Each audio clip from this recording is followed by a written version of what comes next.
Okay, keep reading. Do whatever he tells you. Now standing there were 6 stone water jars for the Jewish rites of Purification. each holding 20 or 30 gallons. Jesus said to them, fill the jars with water. And they filled them up with brim. Fill them up to the brim, up to the very top. He said to them, now draw some out and take it to the chief steward. So they took it. When the steward tasted the water that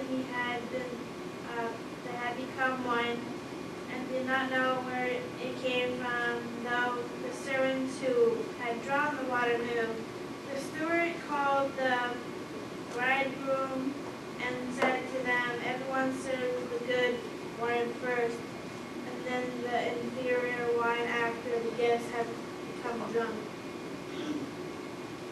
But you have kept the good wine until now. Jesus did this, the first of his signs in Cana of Galilee. Okay. Anybody have a calculator? Danny, you got it? Let's split the difference between 20 and 30 gallons. Let's say 25 gallons. What's 6 times 25? What's that? 150. Okay, 150.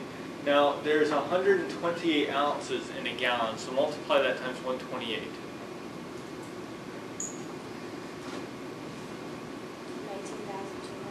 19,200 ounces. Now, let's say that there is 12 ounces of alcohol or 12 ounces of beer in a bottle of beer. So let's take that and divide by 12.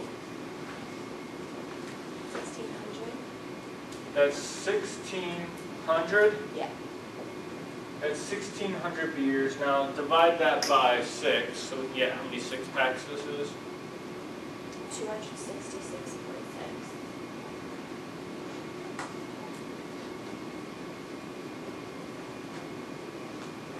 This is like 266 6-packs of beer.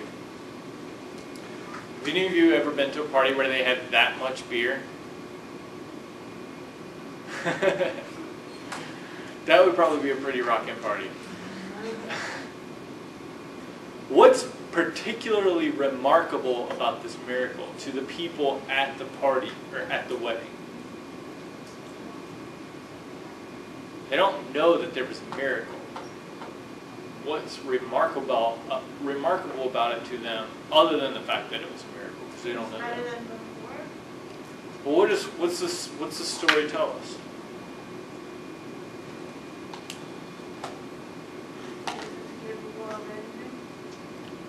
No. I think you serve the bad wine when everybody's drunk, but you serve the good wine like after everybody's drunk.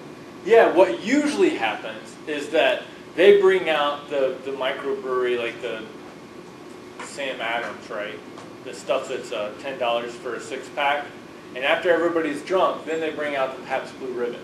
Because once you're smashing drunk, you can't tell the difference between the good stuff and the bad stuff.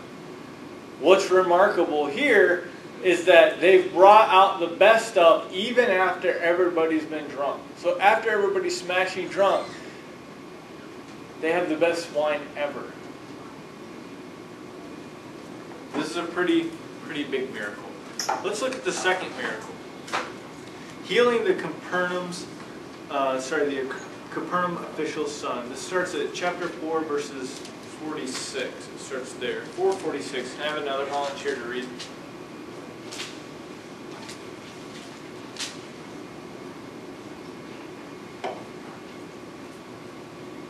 Somebody else this time. 4:46. Dana? Then he came again to Cana in Galilee, where he changed the water to wine. Now there was a royal official whose son lay in all Capernaum. When he heard that Jesus had come from Judea to Galilee, he went and begged him to come down and heal his son, for he was at the point of death. Then Jesus said to him, "Unless you see signs and wonders, you will not believe." The official said to him, "Sir, come down before my little boy dies." Jesus said to him, "Go, your son will live." The man believed the word that Jesus spoke to him and started on his way. As he was going down, his slaves met him and told him that his child was alive. So he asked them the hour when he began to recover, and they said to him, "Yesterday at 1 p.m, the fever left him." The father realized that this was the hour when Jesus had said to him, "Your son will live." So he himself believed, along with his whole household. Now this was the second sign that Jesus did after coming from Judea to Galilee. Okay, so the second sign. This guy comes to Jesus. He says, "My son is dying. He's sick. Will you help him?" And Jesus says, "Your son will be fine." And then the guy leaves and goes back home. By the time he gets back home, it's probably like a day or two later.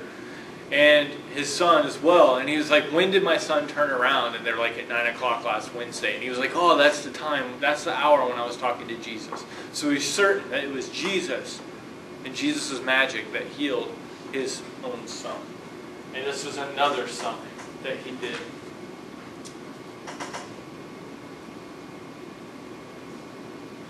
Now, he does these in public where other people can see. And this is interlaced with these long speeches that Jesus gives. Now, apart from the Sermon on the Mount, Jesus doesn't really give that many long speeches in the Synoptic Gospels. But let's look at Jesus' talk with Nicodemus, and this is on John chapter 3. I want to look at John chapter 3. So intermixed with these signs are these long speeches of Jesus. Chapter 3, verse 1. I'm going to read this one. Now there was a Pharisee named Nicodemus, a leader of the Jews. He came to Jesus by night. Why would he come by night? So that no one would see. What's that? So that no one would see. Yeah, it's like, I'm kind of interested in Jesus, but I'll get in trouble with my friends, so I'll go when nobody knows. He came to Jesus by night and said to him, "Rabbi, we know that you are a teacher who has come from God, for no one can do these signs that you do apart from the presence of God."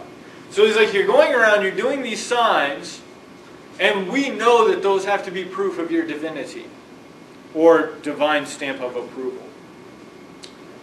Jesus answered him, "Very truly I tell you, no one can see the kingdom of God without being born from above." Nicodemus says to him, "How can anyone be born after having grown old? Can one enter a second time into the mother's womb and be born?" Because so Jesus says, you have to be born again. And Nicodemus is like, "That's gross. I will not fit in my mother's vagina any longer because I've grown so big. What the heck are you talking about?"